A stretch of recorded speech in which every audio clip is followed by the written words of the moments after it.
Olá a todos, obrigado Patrícia pela apresentação. Boa tarde para quem está assistindo ao vivo e obrigado a vocês que se dispuseram a estar aqui conosco nessa quarta-feira à tarde para dividir um pouquinho de conhecimento e compartilhar um pouquinho desse conteúdo tão legal que a gente vai trazer para vocês hoje. Para quem está assistindo gravado, afinal, essa aula vai para o canal da Performance no YouTube. Bom dia, boa tarde, boa noite. Espero que também seja proveitoso para você. Bom, nós vamos abordar um tema que para o universo do nutricionista, deixando isso muito claro, tá? Ele é relativamente novo, dado que a liberação da melatonina se deu há pouco tempo aqui no Brasil, embora a população brasileira já trate isso com uma certa familiaridade em função de trazer lá de fora, consumo próprio. Isso, de certa forma, é bom, mas tem um lado perigoso disso, né, que é a autoprescrição, autoconsumo de uma substância que não é um nutriente, é um hormônio, né? Então, toda vez que nós falamos de melatonina, a gente se habituou tanto a falar disso que a gente encara ela como se fosse um suplemento como outro qualquer, né? Um whey protein, uma creatina, já caiu no nosso linguajar do dia a dia. Mas, na verdade, é importante dizer que nós estamos falando de um hormônio, nós não estamos falando de um nutriente em si, tá?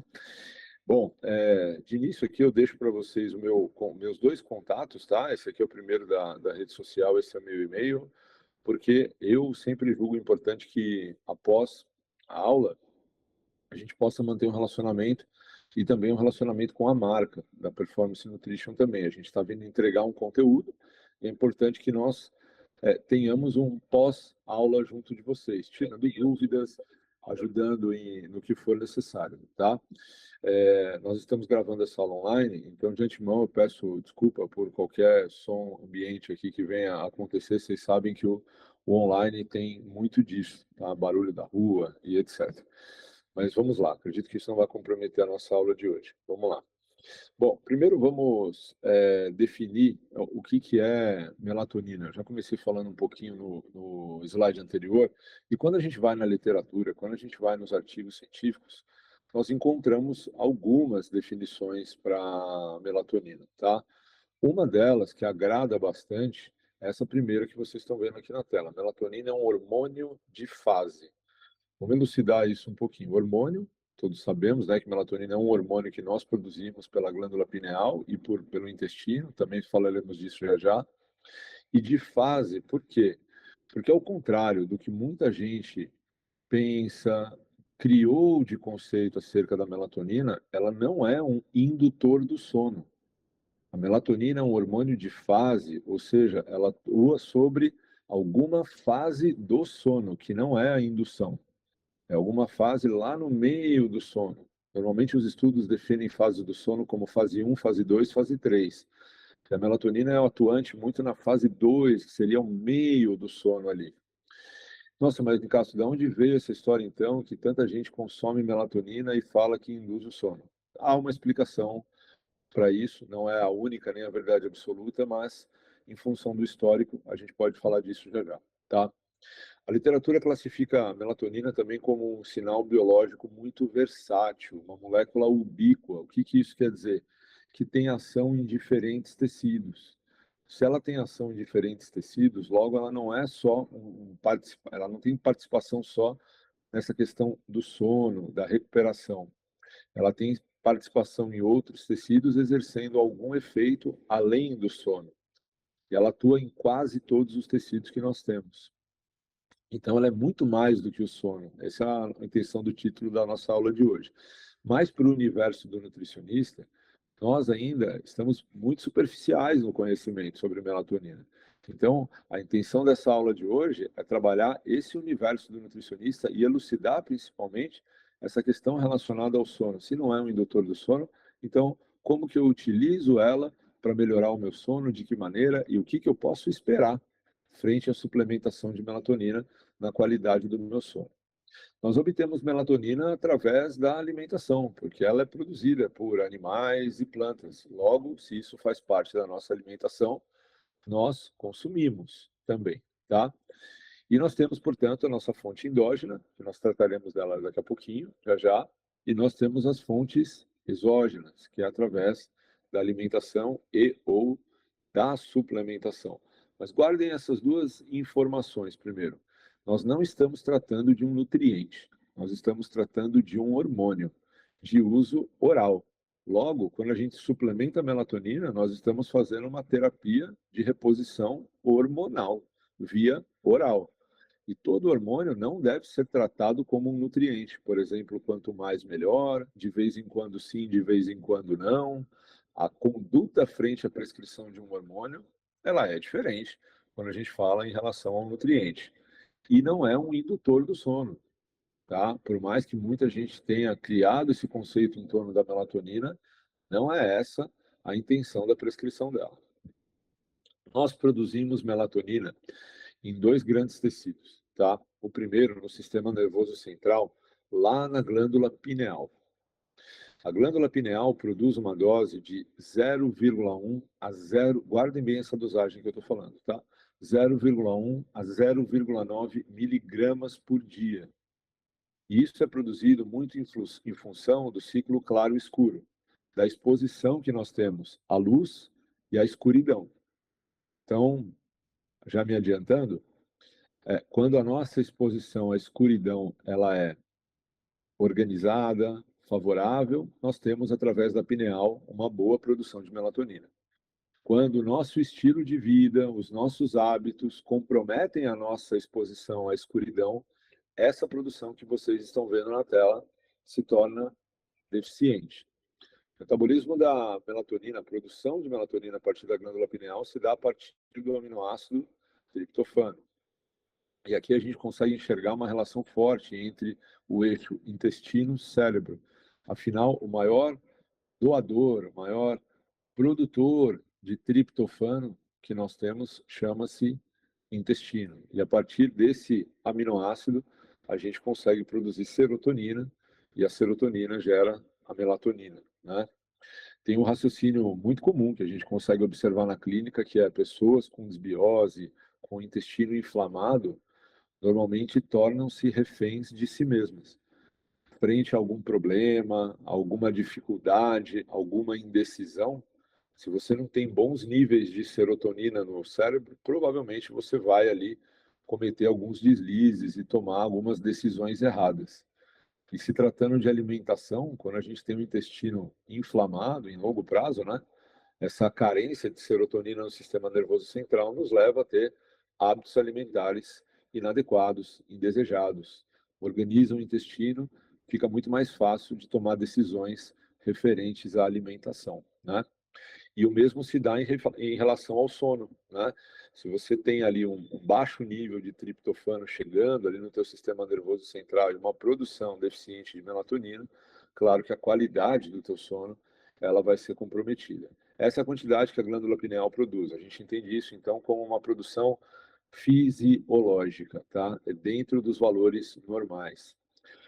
O nosso intestino, dentre as células epiteliais que nós temos, existe uma célula que chama enterocromafina. É um tipo de célula epitelial, essa que vocês estão vendo aqui na tela. As enterocromafinas que são responsáveis por produzir melatonina da mesma forma que acontece na glândula pineal, exatamente igual, a partir do aminoácido triptofano, gerando serotonina, serotonina, melatonina. A produção de melatonina a partir das enterocromafinas lá no intestino, ela é 400 vezes maior do que o que a gente produz na pineal. Então dá para entender que existe uma importância grande, né, de você manter uma boa saúde intestinal para que você consiga ter bons níveis centrais de melatonina. Mas não esqueçam que o que é produzido na glândula pineal age diretamente na glândula pineal e precisa do ciclo claro-escuro. O que é produzido no intestino não é exclusivo do intestino da glândula pineal, ele abastece todos os tecidos. E também não depende do ciclo claro-escuro, depende muito mais da questão inflamatória, né, da microbiota intestinal e da disponibilidade de nutrientes também dentro do intestino. Mas a produção intestinal ela é muito grande. Então, o intestino é um grande produtor de melatonina. Esses são os tecidos que apresentam melatonina ou que respondem frente à ação da melatonina. E são eles que o intestino abastece. Então, além do sistema nervoso central, olha quantos outros tecidos têm uma ação interessante, fisiológica da melatonina. Retina, cóclea, traqueia, a pele, nós vamos ver isso daqui a pouco, que é uma tendência, a gente trabalhar com melatonina nessa parte estética, fígado, rim, a própria tireoide, alguns distúrbios tireoidianos hoje na literatura já são tratados com doses muito pequenas e terapêuticas de melatonina também, o pâncreas, timo, baço, os órgãos reprodutivos, né? Nós apresentamos melatonina na urina e nas fezes, em alguns líquidos sinoviais também, enfim. N tecidos recebem melatonina e conseguem utilizá-la para algum processo fisiológico, tá? Nós veremos aqui talvez qual seja o principal, além do sono. Mas é importante que a gente esclareça essa questão do sono antes, entendendo um pouquinho o timeline da melatonina ao longo da vida, ao longo da nossa cronologia, tá? Então, isso aqui é uma curva didática, obviamente que não acontece assim, bonitinho, né? Mas representa bem a média populacional. A gente está falando aqui da concentração sanguínea de melatonina em função da nossa idade. Não há distinção de gênero, tá? Homem e mulher. É em função da idade. Algumas informações importantes. Nós produzimos melatonina a partir do nosso terceiro mês de vida. Do 0 aos 3 meses, nós não produzimos melatonina. Tanto é, perdão, vou voltar, que o leite materno é uma boa fonte de melatonina. Não é à toa que nessa idade há uma dependência grande dele para que o recém-nascido receba melatonina. A partir dos 3 meses, nós começamos a produzir, e essa curva de produção é crescente e condizente com a nossa maturação. Alguns já devem ter tido contato, se não todos, com aquelas curvas de Tanner, que é as curvas de crescimento, idade, peso, altura. E conforme a gente chega no nosso pico de maturação, que é o estirão do crescimento ali, essa produção ela atinge um valor máximo.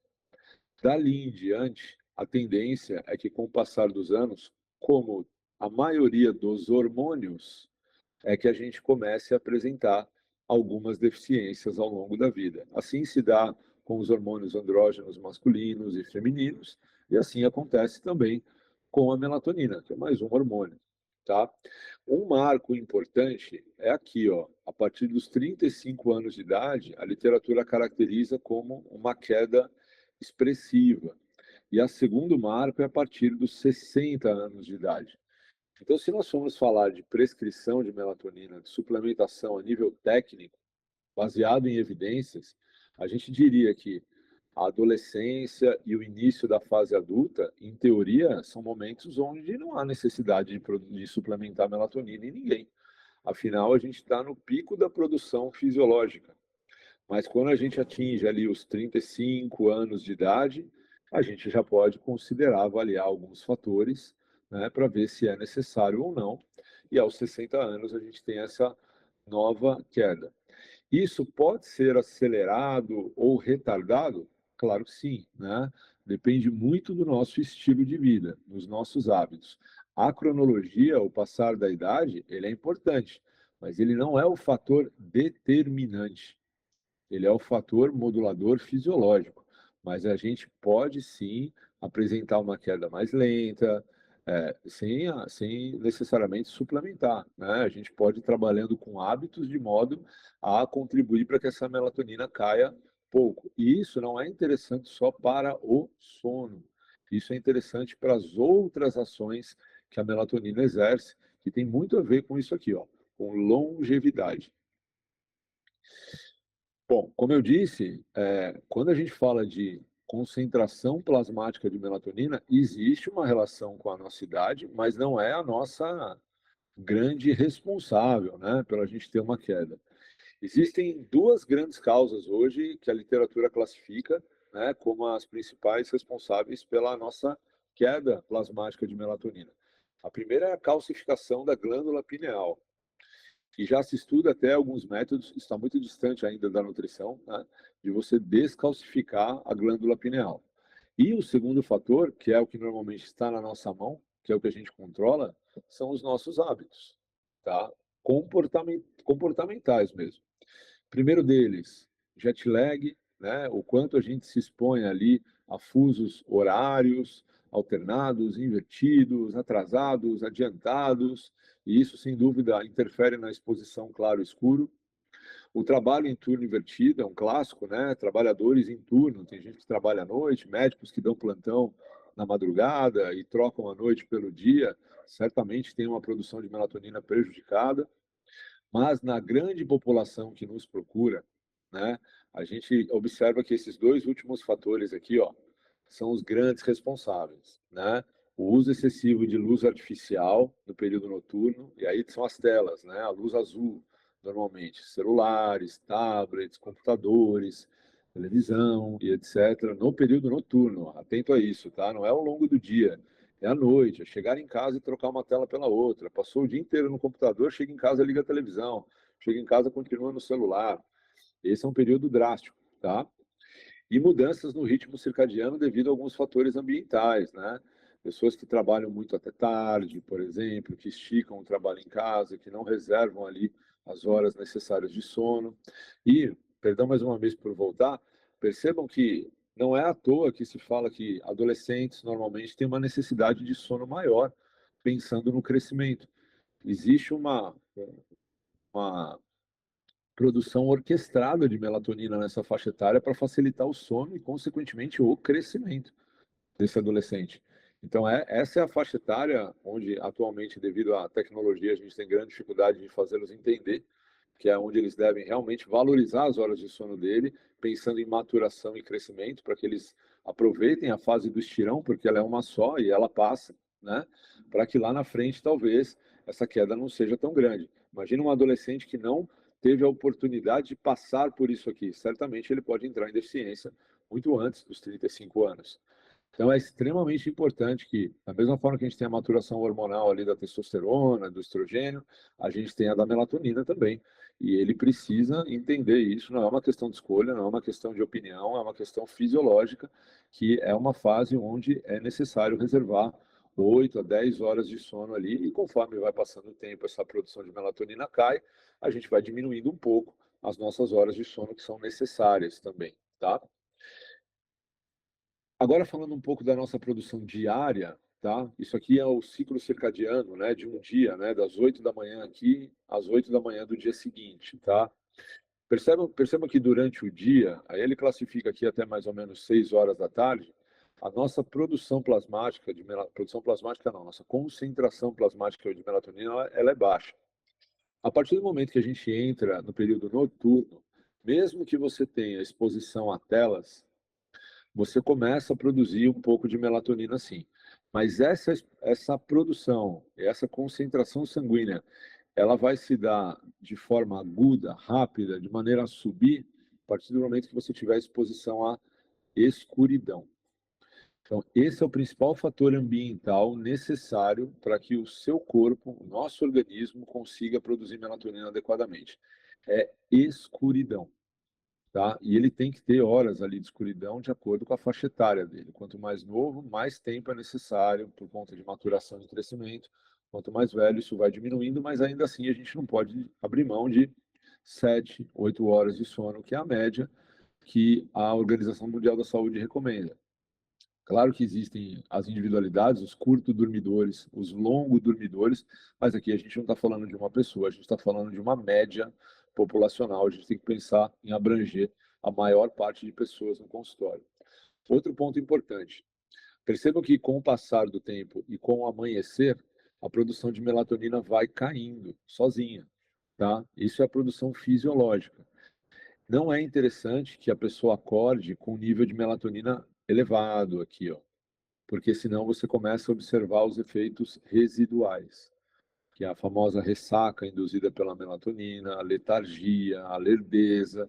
Normalmente isso se dá por uma questão metabólica, tá? É quando você amanhece com níveis ainda um pouco elevados de melatonina no sangue. Aí a gente já tem que começar a imaginar a relação entre dose e tempo, quando consumir e o quanto consumir. Já vamos chegar lá, tá bom? Então, esses são os principais fatores a se considerar, pessoal, antes da prescrição, tá? O estado nutricional, vejam, eu posso ter pessoas que têm um nível de melatonina muito alto, Eu posso ter pessoas que têm um nível intermediário e eu posso ter pessoas que têm um nível de melatonina muito baixo. Elas têm que consumir a mesma quantidade do suplemento? Claro que não. A prescrição ela tem que ser individualizada. E como qualquer hormônio, existem pessoas com deficiência, com excesso, com toxicidade e com desequilíbrio. E a dosagem ela tem que ser pensada nisso. É difícil dosar melatonina no sangue aqui no Brasil? Muito, né? Os convênios não cobrem. Então a gente tem que se basear muito nos hábitos das pessoas, no relato que ela dá da qualidade de sono dela, nas horas que ela se dispõe a dormir, que ela fica na escuridão ou não.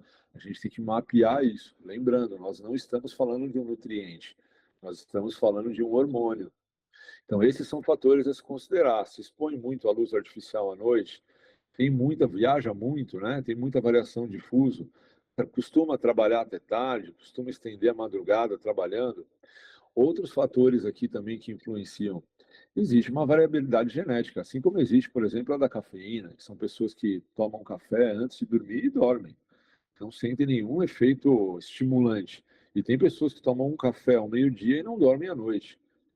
Os receptores de melatonina são diferentes entre nós. Tem pessoas que são os mais responsivos, tem pessoas que são os menos responsivos. A gente descobre isso como? Ou a gente pede um teste genético, né, que hoje em dia os testes genéticos já abrangem isso, ou a gente faz uma tentativa empírica de toma e vamos ver o que aconteceu, tá? E isso interfere na resposta metabólica também. Percebam, não é quanto mais melhor, só tomo quando eu quero dormir bem. Não é assim. A gente está falando de níveis hormonais, que você não se corrige com um dia. Não é um remedinho que você toma para dormir. É um modulador hormonal. Vai modular os níveis sanguíneos de melatonina que você tem. E aí a gente começa a entender um pouco dos problemas que a gente tem com melatonina hoje, né? Quem é que consome, quem indica e para quê? Essa é a venda de melatonina nos Estados Unidos nos anos de 2016, 17 até o 2020. Se você pegar de 2017, olha só, até 2020, a venda mais quase triplicou, né? É mais que o dobro, olha só, de 334 milhões de dólares para 820 milhões de dólares. Certamente isso não cresceu porque as pessoas estão passando nos médicos, nutricionistas e todas estão com uma prescrição ali. É o próprio consumidor final que vai lá, compra e toma, com desconhecimento. E muitas vezes achando que quanto mais, melhor. Não esqueçam, né? Existem níveis de toxicidade também de melatonina. Existem profissionais de saúde que prescrevem com bastante consciência e moderação, sim, né? Tem muita gente que acha aqui dentro do consumidor final que ela é um indutor do sono, que ela vai acabar com a insônia, e não é esse o caso, tá? Ela não trabalha com isso, ela trabalha com as fases do sono, tá? A principal busca pela melatonina lá nos Estados Unidos é essa, é auxílio para dormir, tá? E algumas pessoas lá fora, eles já estão muito na nossa frente nessa discussão da melatonina, já comercializam isso há muito tempo, já falam até em saúde imunológica, que tem sim alguma relação aqui com um pouco do que a gente vai ver hoje, tá? Da onde vem essa história que melatonina induz sono, né? Da onde vem isso que ela é um indutor do sono, que ela vai te colocar para dormir? Para alguns suplementos alimentares, a literatura se preocupa em avaliar a qualidade de produtos. Isso existe para alguns suplementos. A melatonina é um deles, tá? Tem dois artigos aqui que eu trago para vocês de revistas bem conceituadas nessa área de cronobiologia, nessa área de sono. Um deles fala sobre um controle de qualidade muito pobre sobre a melatonina, isso tudo é nos Estados Unidos, tá? O que eles dizem não é o que você compra, né? E tem o segundo estudo que faz uma análise que fala, olha, o que que tem dentro das melatoninas ali, né? E ele fala que não existe só melatonina dentro das melatoninas nos Estados Unidos, existe serotonina ali dentro e uma variabilidade muito grande entre os conteúdos de melatonina. Vou mostrar para vocês alguns dados desses artigos, tá? Então, olha só, olha que interessante isso, né? São presenças de outros componentes que não são melatonina dentro dessas marcas, e aqui a gente está vendo uma variação de lote a lote, tá? e percebe que assim a presença de outros compostos, teoricamente, se você compra melatonina, o que tem que ter ali dentro? Só melatonina, não é para ter mais nada, né? Além disso, a não ser que o produto fale que é melatonina com alguma coisa. Aqui no caso é só melatonina. E você fala que existe aqui uma variação de 50% de lote a lote na composição da melatonina, de modo que existem outras coisas ali que não é só melatonina, tá? A diferença entre lotes chega a ser, ó, em alguns casos, de 113%, 60,9%. A literatura lá de fora, é um problema, vamos chamar de regional, deles, dos Estados Unidos, já entende que a melatonina lá de fora não é só melatonina e na maioria dos casos. Ela tem outras coisas ali dentro, como, por exemplo, serotonina dentro dela. Então não dá para atribuir isso só ao efeito da melatonina. A pergunta que a gente começa a se fazer é: será que essa melatonina, que não é só melatonina, que tem os outros componentes, também não tem algum indutor do sono ali dentro? E as pessoas consomem, induzem o sono, e elas acharam que elas estão tomando melatonina, e a literatura, depois de um tempo, foi ver isso e viu que não é só melatonina que tem ali dentro. E aí a melatonina foi classificada como um indutor do sono, quando na verdade não é, né? O resumo desses trabalhos mostra que, ó, de 31 suplementos analisados por uma metodologia de alta eficiência, que é a cromatografia líquida, né, o conteúdo de melatonina varia de menos 83% a mais 478%. De fato, não dá para saber o que você está tomando, né?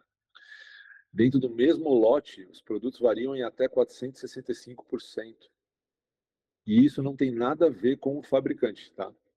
Porque isso acontece de uma maneira geral lá fora. Isso foi publicado em 2017. E aí, além de serotonina que foi encontrado lá dentro, também foram encontradas substâncias controladas para tratamento de distúrbio neurológico, que variam entre 1 a 75 microgramas. Então, veja a importância de você conhecer a procedência do que você recomenda, antes mesmo de você ficar falando de dosagem, de momento de consumo, tá? Boa parte, então, desse discurso de melatonina ser um indutor do sono é porque ela foi e é, porque isso acontece ainda, comercializada lá fora, não na sua essência, não na sua forma pura, mas ao lado de outros componentes ali dentro que provavelmente induzem sono, e as pessoas tomam, induzem o sono e acordam às vezes de ressaca no dia seguinte porque a dose é muito alta, mas elas dormem e aí elas acreditam que a melatonina para elas faz mal ou apaga ela, um indutor do sono, então ela só toma de vez em quando, só quando ela quer dormir bem, e na verdade não é isso, tá? Na verdade a melatonina é um hormônio que a gente produz numa fase do dia, num horário do dia, e a gente tem que ser muito cuidadoso na hora de entrar com o suplemento, porque a gente vai mexer com o nosso sistema nervoso central, tá? O resumo, um primeiro resumo que eu trago é exatamente esse, né? Nós vivemos em equilíbrio. Nós precisamos do sol, do dia, e toda vez que a gente tem ali uma carência de luz solar, a gente fala que as pessoas têm provavelmente uma deficiência de vitamina D. E toda vez que a gente tem deficiência de escuridão, a gente tem, desculpa, passei sem querer, toda vez que a gente tem deficiência de escuridão, a gente tem a deficiência de melatonina, tá? Então a vida é equilíbrio, inclusive na luz e na escuridão. Eu brinco com as pessoas que eu falo assim, quando você for desejar feliz aniversário para alguém e vai falar assim, muita luz na sua vida, fala também para ela, muita escuridão para você também. Você precisa de luz e você precisa de escuridão na tua vida. Não foge da escuridão não, porque ela é importante para o seu ritmo circadiano. E vitamina D e melatonina tem muita coisa em comum, né? Algumas pessoas já até falam, alguns trabalhos, né, falam que a melatonina é a nova vitamina D e elas têm muitas coisas em comum. Olha só, a vitamina D é o sensor biológico da luz, a melatonina é o sensor biológico do escuro. E ambas fazem tudo isso, ó. A literatura também classifica a vitamina D como um hormônio, né? Ambas têm ações hormonais, são antioxidantes, anti-inflamatórias, moduladores imunológicos, regulam a biogênese mitocondrial e têm um efeito em vários tecidos. Então, por isso que a gente fala que melatonina vai muito além do sono. É um hormônio responsável pelo sono, mas ela tem essa ação antioxidante, anti-inflamatória que a gente vai ver no finalzinho da aula, que é interessante também, tá? Algumas características em comum ainda sobre os dois, tá? Ó, a gente falou, né, ação hormonal, antioxidante, vocês vão olhando as colunas da tabela aqui, vocês vão vendo que elas são bem similares, né, com exceção dessa questão do dia. Ativa vários sistemas corporais, ó, todos e todos, tem relação com a luz, precisa de luz solar, precisa de escuridão, a síntese da melatonina, da vitamina D é na pele e ativada no fígado e no rim. A melatonina também pode ser sintetizada na pele, eu vou falar disso já já, guarda essa informação aqui, tá? Melatonina também pode ser sintetizada na pele, mas é produzida principalmente como pela glândula pineal e pelo intestino, aqui pelas enterocromafinas, como a gente viu, né? Tem variações sazonais? Tem variações sazonais. Quando a gente entra no período de inverno, a gente se expõe menos à luz solar, a vitamina D varia. Mesma coisa pode acontecer com a melatonina em função de um horário de verão que venha a existir, enfim, tem variações sazonais. Vitamina D é solúvel em lipídio. Melatonina é anfifílica. Anfifílica quer dizer que tem um lado hidrofílico e um lado hidrofóbico nela, tá? Todas passam pelo sistema de barreira transporte do sistema nervoso central da mesma maneira, tá? Tem níveis de insuficiência, deficiência e toxicidade também. Ambas você obtém na dieta. É a perfeita harmonia aqui entre ciclo claro e escuro. É o nível de vitamina D e melatonina. Inclusive, uma depende da outra. A melatonina também consegue se ligar no receptor de vitamina D e aumentar os efeitos da vitamina D em alguns tecidos. Então, elas são sinérgicas. Olha a importância de você ter a luz e a escuridão, a vitamina D e a melatonina em equilíbrio na tua vida. Como você precisa modular os dois níveis. Quando a gente passa vitamina D para alguém, o que nós fazemos?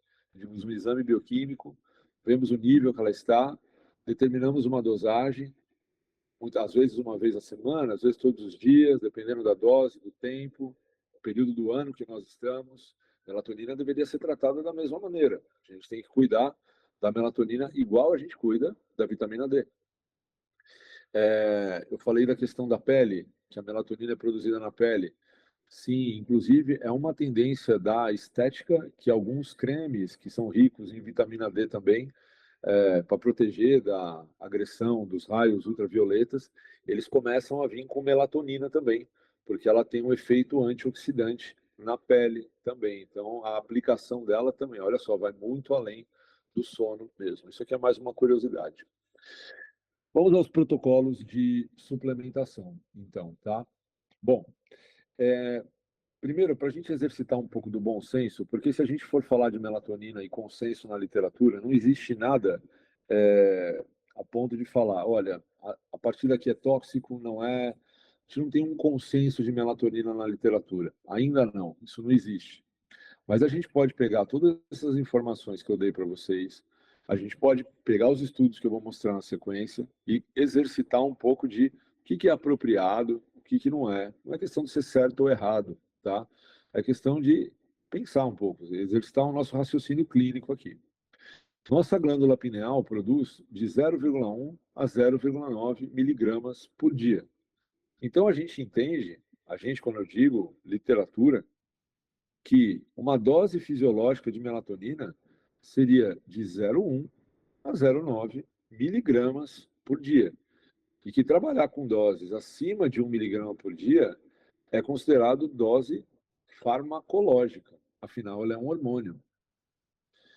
Então, pensando em respeitar a fisiologia, em fazer uma modulação hormonal coerente, segura, trabalhamos com os níveis fisiológicos, 0,1 a 0,9. E o range é grande, 0,1, 0,2, 0,3, 0,4, 0,5. Depende de quem estamos falando, de como está o sono, dos hábitos, dos níveis de melatonina.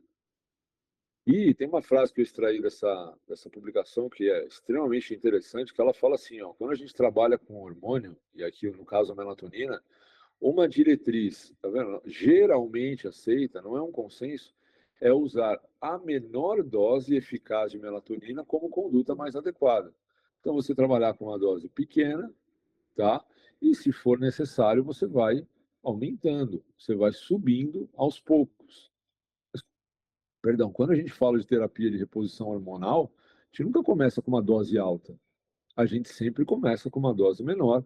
Afinal, não esqueçam, existe uma variabilidade genética de como nós metabolizamos a melatonina, tá? Então, esse range aqui, ele é o mais aceitável. Para a gente ilustrar isso para vocês através de estudo científico, vamos pegar um estudo primeiro numa população especial, deficientes visuais, pessoas que têm esse ciclo claro-escuro comprometido, em função da deficiência visual que ela carrega. Concorda que é diferente? E é uma pessoa que seria, talvez, extremamente responsiva à suplementação, porque ela não tem tanto essa diferenciação do ciclo claro-escuro. Então, quanto que a gente daria para ela? Vamos lá. Esse trabalho usou doses de 0,5 miligramas, tá? Que é uma dose bem dentro do nosso fisiológico, e uma dose de 10 miligramas. Isso aqui é a concentração de melatonina no sangue. O que acontece depois que toma? Aqui embaixo, olha, são as horas que as pessoas dormiram. Elas dormiram são deficientes visuais, tá? Elas dormiram às 9 horas e elas acordaram às 7 da manhã. Essa curva cinza que vocês estão vendo aqui, ó, é a produção de melatonina normal delas, sem a suplementação, é o fisiológico. Então percebe que mesmo sendo deficiente visual, existe uma organização fisiológica para eles. O organismo é extremamente adaptável a isso. Então, ó, ele começa a produzir às 9 da noite, não produz uma quantidade tão alta, não tem aquele pico absurdo, né, que a gente viu no gráfico anterior, mas ao longo da noite ela vai caindo e quando ele acorda, essa melatonina já está baixa. Quando você entra com a suplementação, percebe que eles entraram aqui, ó, tá? 2 horas, tá? Antes de dormir. Esse é um ponto importante. Vou falar disso já já. Mas normalmente as pessoas tomam melatonina para induzir sono e vão dormir. Na verdade, a literatura hoje fala que se pode tomar até 4 horas antes de dormir. De preferência, quando começar a escurecer, você já toma.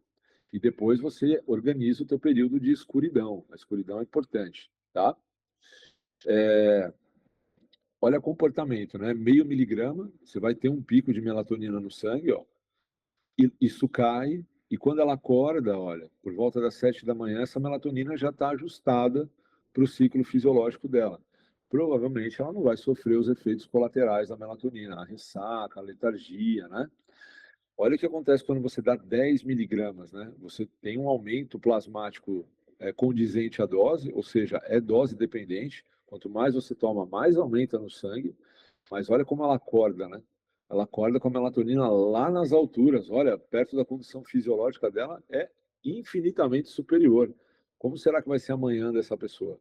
Certamente não vai ser muito agradável. O humor dela não vai estar muito bom. A produtividade dela não vai ser legal, tá? Por isso que a gente trabalha sempre com doses, olha só, mais fisiológicas. Vamos ver mais um trabalho que usa isso. Esse é um trabalho que trabalhou com insônia relacionada à idade, tá? Pessoas um pouco mais velhas que têm dificuldade para dormir, acordam muito à noite, queixa de sono, de maneira geral, tá? Ele trabalhou com doses um pouquinho menores, tá? Ele trabalhou com, aqui é o grupo placebo, tá? Aqui a gente tem uma dose de 0,1 miligramas, olha só, 0,1, 0,3 e 3 miligramas, tá? E aí ele está medindo a mesma coisa aqui, ó, concentração de melatonina no sangue, aqui, ó, horas depois de dormir, tá? Então percebe que o grupo placebo, que é o que aumenta fisiologicamente, e é isso que acontece. Aqui seria já, ó, o período do acordar. O grupo 01 tem um leve aumento, maior que o placebo, mas também normaliza, ó, acorda bem. O grupo 03, ó, eleva e acorda bem também. 0,3, o trabalho anterior foi 0,5. E o grupo 3 miligramas tem um pico maior, consequentemente tem um efeito residual aqui quando se acorda. Então, certamente também aqui amanhã dessas pessoas não são tão agradáveis. Ah, mas eu tomo 10, 20, 30 e não tenho isso. Não esqueça, existem variabilidade genética nos receptores de melatonina. Tem gente que responde mais, tem gente que responde menos. Você pode ser um resistente, você pode ser um autorresponsivo. A gente não pode usar você de exemplo para a média populacional. A gente tem que usar o trabalho científico para tratar da grande maioria das pessoas, tá? Mas cada um tem o livre-arbítrio de fazer o que quiser. Uma das coisas também que é importante se regular durante o sono é a temperatura corporal. Se está muito quente, a gente tende a dormir mal. se está muito frio, a gente também tende a dormir mal, a gente acorda, busca cobertor, né, para se cobrir. Então, a temperatura ambiente, ela é muito importante. E a nossa temperatura central, ela é influenciada pela temperatura ambiental. Tá? E uma das funções da melatonina também é essa, fazer a regulação da temperatura corporal. E percebam que quando a dose é muito alta, olha só, há uma queda na temperatura corporal muito maior do que é o necessário. Essas pessoas no estudo tenderam a acordar mais à noite na tentativa de se cobrir, se aquecer, buscando cobertor. Então, doses muito altas, além de gerar um efeito residual, elas também podem atrapalhar a qualidade do sono. Não é quanto mais melhor, não. É o contrário, é quanto menos melhor, tá? Doses bem fisiológicas e terapêuticas. E aqui a gente tem, olha só, a qualidade do sono. Tem pessoas que não vão precisar de melatonina, tá? Essas são pessoas que têm uma eficiência do sono muito boa. Então, se ela dorme, se ela toma nada, se ela toma 0,1, se ela toma 0,3 ou toma 3, o sono dela não muda em nada. Ela não precisa, ela já produz, ela não é deficiente, ela é suficiente de melatonina. E tem pessoas que, quando tem uma deficiência na qualidade do sono, se você dá 0,1, melhora significativamente. Olha, se você dá 0,3, melhora mais um pouco, mas se você dá 3, você pode começar a piorar um pouco a qualidade do sono dela. Então, o ideal é que se trabalhe sempre com doses fisiológicas ditadas pela nossa glândula pineal, que vão de 0,1 a 0,9 miligramas por dia, tá? E em que fase que ela age, né? Aqui são pessoas que tomaram o 0,3, né, e tiveram a melhora da qualidade do sono. Aqui a gente está vendo a eficiência do sono, tá? Na fase 1 do sono, fase 2 e na fase 3. Percebe que as pessoas que não tomam a barra escura é a melatonina, tá? A eficiência na fase 1 das duas é igual, não é um indutor do sono. Melatonina não induz sono, pessoal. Na fase 2, ó, essa pessoa que tem deficiência de melatonina já tem uma eficiência de sono ruim, a suplementação de 0,3 melhora muito na fase 2 e com uma tendência também a melhorar na terceira fase do sono. Ela é um hormônio de fase, não é um indutor do sono, tá? E aí, para a gente pensar, né? Se eu estou modulando níveis hormonais, se eu estou trabalhando ali com concentração plasmática de hormônio, o que seria melhor? Eu tomar uma dose pequena todos os dias ou tomar uma dose alta só quando eu achar que eu tenho que dormir bem e elevar muito a minha melatonina e acordar talvez um pouco mais baqueado de ressaca? O recomendado é que você faça o uso diário regular, para você modular os seus níveis hormonais diariamente e com doses fisiológicas, com doses terapêuticas. Em outras palavras, é melhor você usar de 0,3 a 0,5 todos os dias do que você ficar usando 1 miligrama ou mais a cada 3 dias ou só quando você quiser dormir melhor, tá? Nós já temos estudos bem avançados com melatonina e exercício. Olha só que legal essa revisão sistemática em atletas de alto rendimento que suplementam melatonina para rendimento esportivo. A suplementação de melatonina pode atuar indiretamente, não é direto, é indireto, para melhora do desempenho, prevenindo dano nos tecidos e ajudando a reduzir a inflamação causada por espécies reativas de oxigênio e nitrogênio, restaurando esses biomarcadores em atletas de alto rendimento. Então, ou seja, é um antioxidante. A gente pode usar também fora desse contexto do sono. Isso já é uma revisão sistemática, são vários trabalhos. Mas qual dosagem que esses trabalhos usam? 5 a 100 miligramas. É menos ainda do que se usa para o sono. E normalmente a suplementação acontece ou antes ou depois do exercício, independente do horário que essa pessoa vá treinar. Então, olha que interessante, nós temos um antioxidante também. O que faz a diferença do veneno e da poção é a dose. Usando doses muito terapêuticas, a gente pode ter um efeito antioxidante bem interessante, tá? E o timing da suplementação, né, que é o que a gente discutia um pouco mais cedo. Historicamente, pegando os estudos lá para trás, era recomendado que se suplementasse 30 a 60 minutos antes de dormir, tá? Os estudos mais recentes já falam em até 4 horas antes de dormir. Pegando uma recomendação de um trabalho, uma frase bem importante é que ele recomenda o seguinte: é recomendado consumir a melatonina em associação à escuridão, em comparação à estimulação luminosa de televisão, computadores e outras telas. Ou seja, você precisa tomar, mas você precisa ter escuridão depois. Se a pessoa ela fica muito tarde até nas telas, com claridade, com luz, ela demora para se expor à escuridão, nesses casos é recomendado tomar de 30 a 60 minutos antes de dormir. Se a pessoa tem a oportunidade de tomar antes, como a gente viu, 2 horas e etc., é mais recomendado que se tome 2 horas, tá? Seria muito mais interessante de 2 a 4 horas. Contraindicações. Esse é um ponto bem importante, tá? Para a gente revisar. Olha só, a melatonina é segura, tá? Tem uma dose favorável e segura.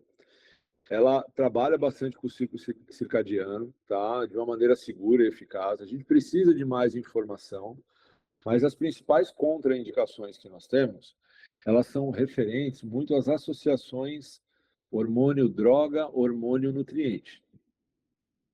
Nós metabolizamos a melatonina através do citocromo P450. É ele que faz a degradação de melatonina. É ele que degrada ela. O metabolismo de melatonina ele é muito rápido e é ele que degrada, tá? Muito bem. Existem medicamentos que também usam do citocromo P450. Esses medicamentos concorrem com a melatonina e eles podem gerar um pico de melatonina muito grande. Imagina, você consome o medicamento, ele usa o citocromo P450, você suplementa a melatonina, essa melatonina não é degradada. Então você tem um pico de melatonina mesmo com doses pequenas. Medicamentos de importância. Olha só, propanolol. Para que se usa propanolol? Tratamento de hipertensão arterial. Pessoas que usam propanolol, não é recomendado que se use melatonina, ou se for usar, tem que ser a menor dose possível. Risperidona, para transtorno bipolar. Fluoxetina, antidepressivo, ansiolítico. Varfarina, é um anticoagulante. Então não é questão só do medicamento modular sistema nervoso central. É questão do metabolismo dele. Usou o citocromo P450, existe uma interação droga-droga, hormônio, medicamento, tá? Claro que a relação mais bem estabelecida são com os antidepressivos, tá? E aqui a gente tem vários, né? A gente tem, olha só, citalopram, fluoxetina e etc. Dependendo da dose da medicação e dependendo da dose da melatonina, pode sim existir uma interação muito importante, tá? De modo que você venha a ter pico de melatonina mesmo com doses pequenas. Olha só, a gente não está trabalhando com nutriente, pessoal. A gente está trabalhando com um hormônio. E o hormônio faz interação com alguns medicamentos. Outra interação bem importante se estudar com a cafeína. Cada vez mais a gente vê as pessoas consumindo café, café, café. E a cafeína também é metabolizada pelo citocromo P450.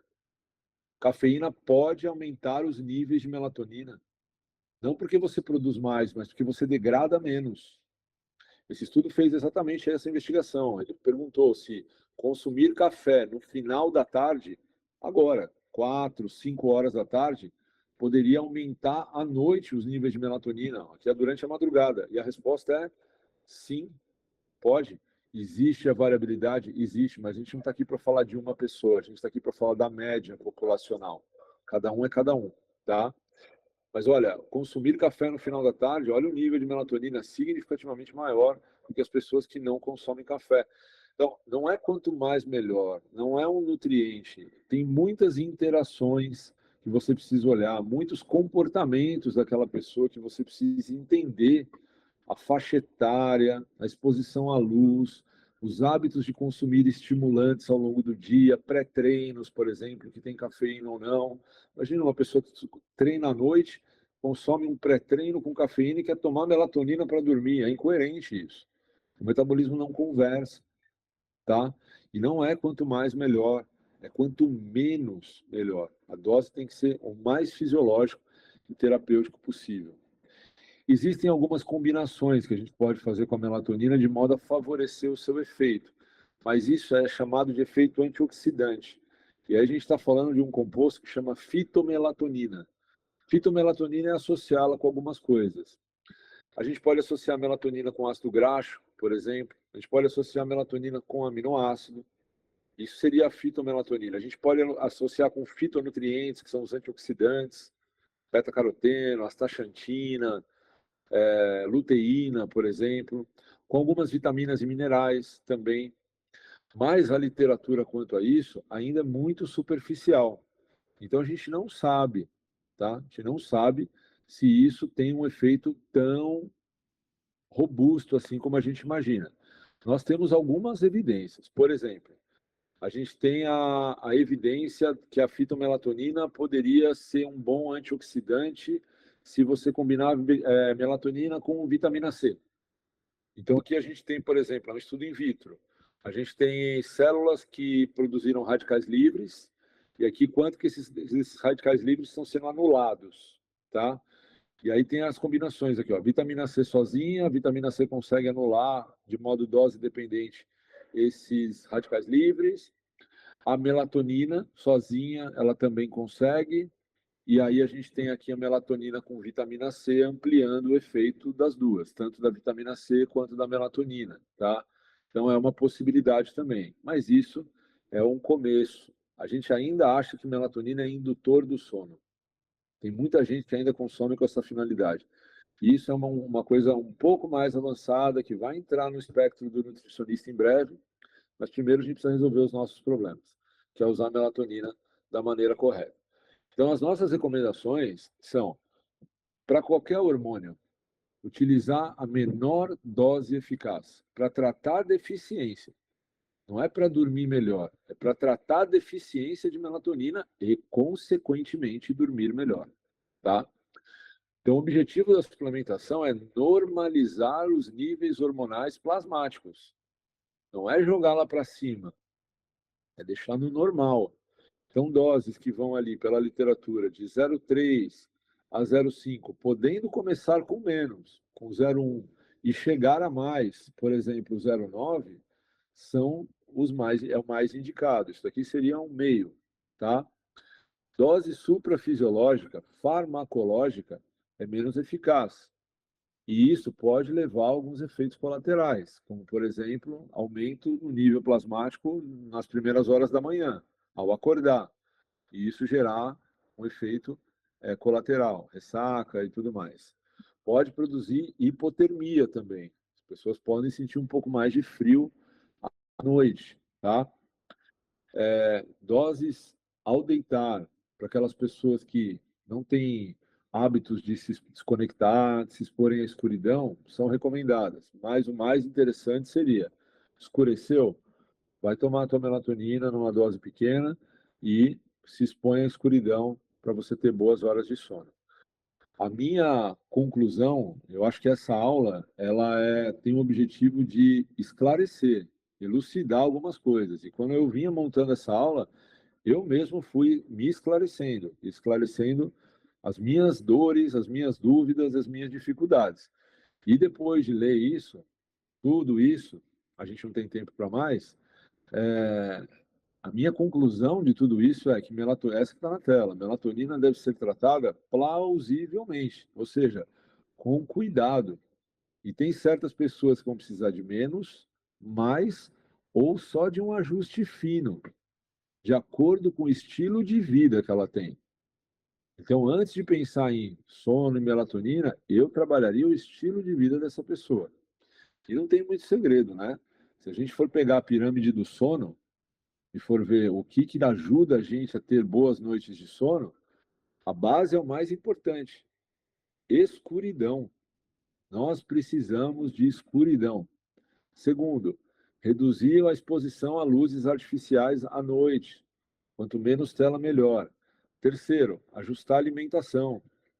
Ter um consumo adequado de proteína que vai produzir uma biodisponibilidade de triptofano e uma dieta com mais antioxidantes também.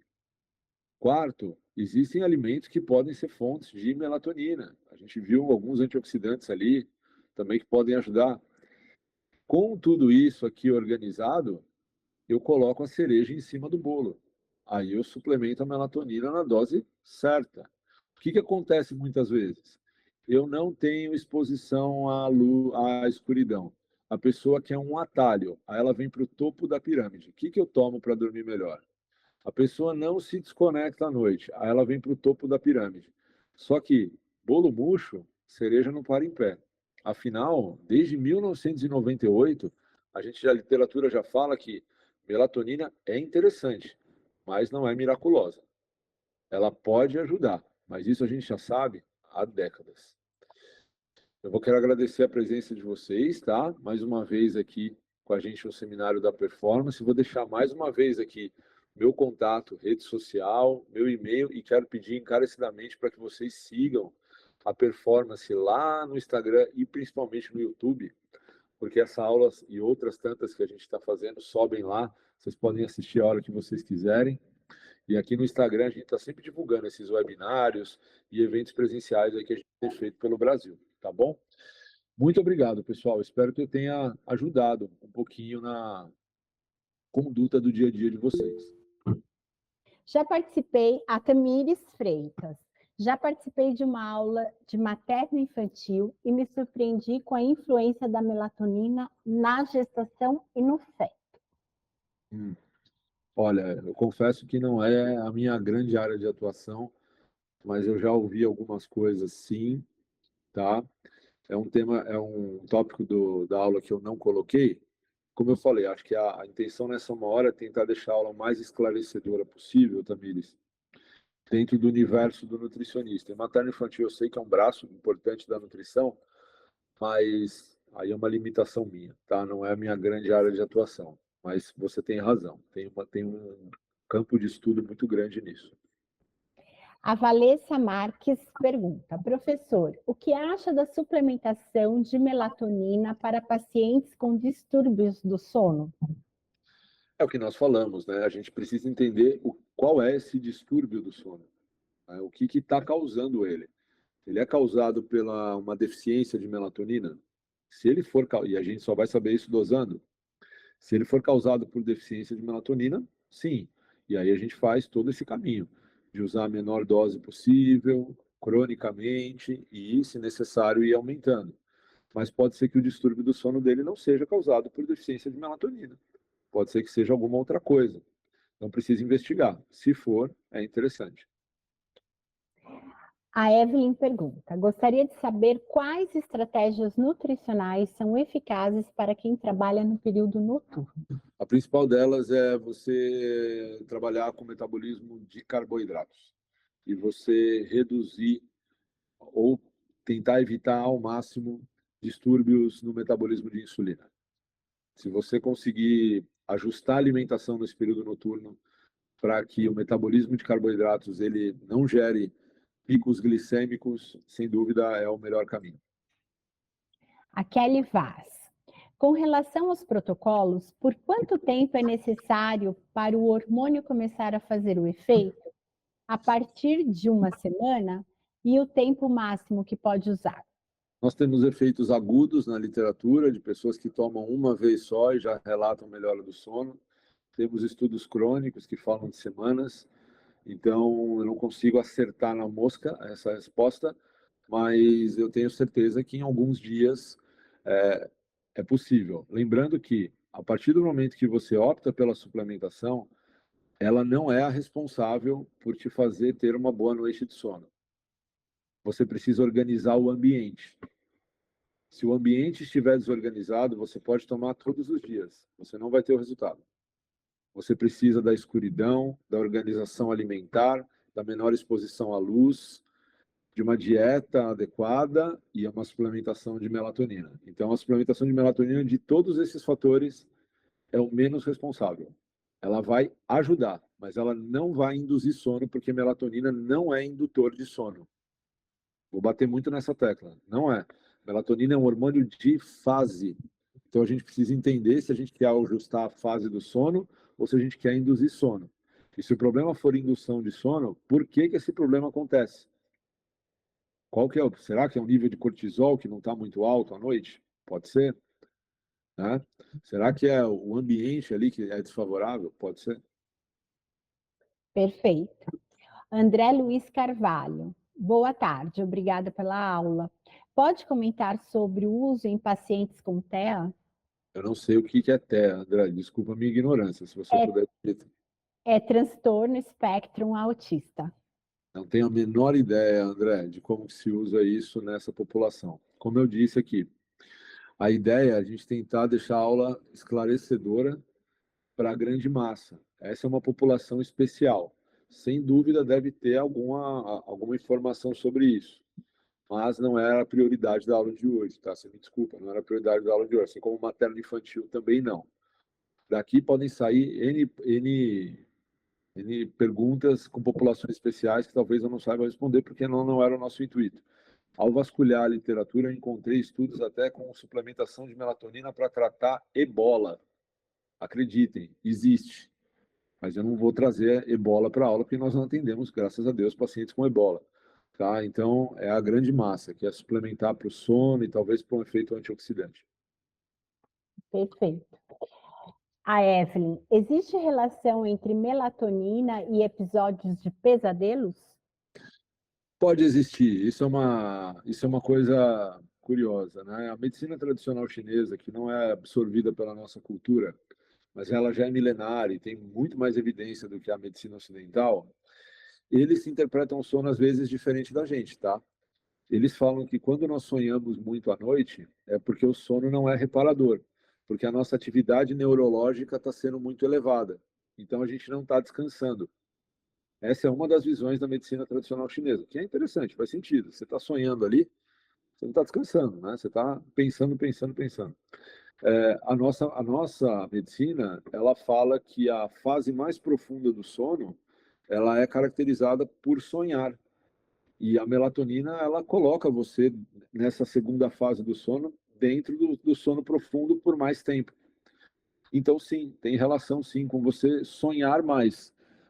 Pode ter, né? Ou pode não ter, mas isso individual, tá? Depende da dose que você usa, o tempo, enfim, como é que está o teu humor ali, os teus problemas. Acho que tem outras variáveis além da melatonina. Não dá para entender que a melatonina vai te fazer sonhar, tá? Ela não vai te colocar para sonhar, mas ela pode sim, por ela te colocar no sono profundo, você pode sonhar mais porque ela está te colocando no sono profundo. É isso. A Camila pergunta: o excesso de melatonina pode aumentar a glicose sanguínea? Não sei, acredito que não. Não tem nenhuma relação com o metabolismo de glicose, tá? Acho que não, acredito que não. Hiperglicemia, não, acredito que não. Tamires Freitas: a suplementação de um precursor como o triptofano ajudaria também? Em teoria, sim. Em teoria, poderia ajudar. Mas o problema se você suplementar triptofano, o triptofano tem que passar pelo intestino e ele não vai ser disponibilizado integralmente para o teu sistema nervoso central, tá? E todos os aminoácidos, ele tem uma interferência na nossa microbiota. E o triptofano não é diferente. Quando você suplementa triptofano em pessoas com desbiose, por exemplo, você piora a desbiose dessa pessoa, porque ele é fonte para bactérias patogênicas e outros aminoácidos também. Então, para você optar pela suplementação de triptofano, você precisa, antes de tudo, entender que o intestino dessa pessoa é saudável. Muito bem. A Renata Rita de Oliveira: poderia comentar a suplementação de melatonina versus resultado exame cortisol salivar?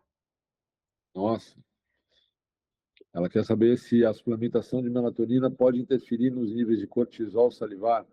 Uhum, Ah, acredito que sim.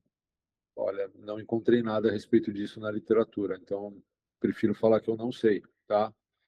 Se eu ficar especulando aqui, eu posso falar alguma besteira. A Fabrícia Fernandes, ela contribui falando sobre o transtorno espectro autista. Ela coloca que o TEA pode usar, mas tem que ter acompanhamento especializado e, na maioria, toma em gotas. Obrigada, Fabrícia, aí, pela contribuição. Obrigado. Eu acredito que seja isso, doutor Humberto. Não É temos legal. mais perguntas. Tivemos muitos agradecimentos, comentários positivos sobre a aula. A Luísa Damasio colocou: parabéns, professor, muito boa sua aula. Quero novos eventos em Porto Alegre ou Floripa. Virei fã depois da primeira aula que tive. Que legal, obrigado. E é isso. Logo, logo teremos mais um novo webinar com um assunto tão importante e empolgante como esse, né, doutor Humberto? É Isso. só ficarem atentos aí às mídias sociais da Performance Nutrition e verificar o nosso próximo webinar. Perfeito. Obrigado a todos vocês que ficaram aqui, olha que legal, até o final aqui, acompanhando, tirando dúvidas, tá? Qualquer coisa que venha surgir, vocês têm aí minha rede social e a da Performance, sigam a gente lá, mandem mensagens, vamos trocar ideia, a gente está à disposição, tá bom? Obrigado a todos, mais uma vez. E essa aula estará logo, logo no canal do YouTube da Performance Nutrition. Obrigada a todos e até a próxima. Tchau, gente. Valeu.